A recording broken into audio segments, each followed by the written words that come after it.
आपल्या आईसाठी मुलीचं घर म्हणजे माहेरच असते. तर आई 4-5 दिवस राहिली आणि जायला निघाली तर मला तर बिलकुल राहूच नाही असं वाटत होतं. पण राहून राहून कितीतरी दिवस राहणार. घरामध्ये शेतीवाडीचे कामं, गाई गुरंढोरं असतात आणि घरी करणारे आहेत तरीसुद्धा आपण असलं तर वेगळंच वातावरण असते किंवा वेगळ्या पद्धतीने आपण कामं करतो.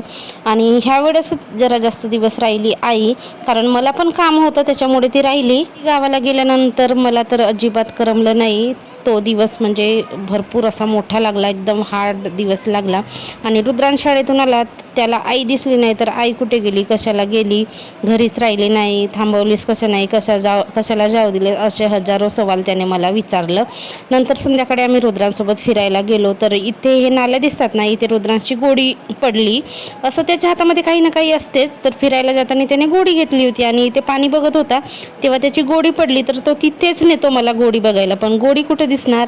आणि ही बघा पिटोंडीची फळं पिकलेली आहेत.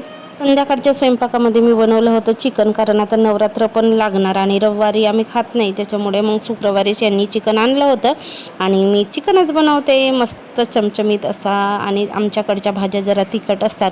जेवण वगैरे झालं आणि मी निघालो फिरायला, शतपावली करायला. घरात तर एवढं गरम होते, बाहेर जरा थंड वाटते आणि वातावरण छान वाटतं बाहेर निघाल्यानंतर. नाही तर घरात अशी राहायची इच्छा होत नाही.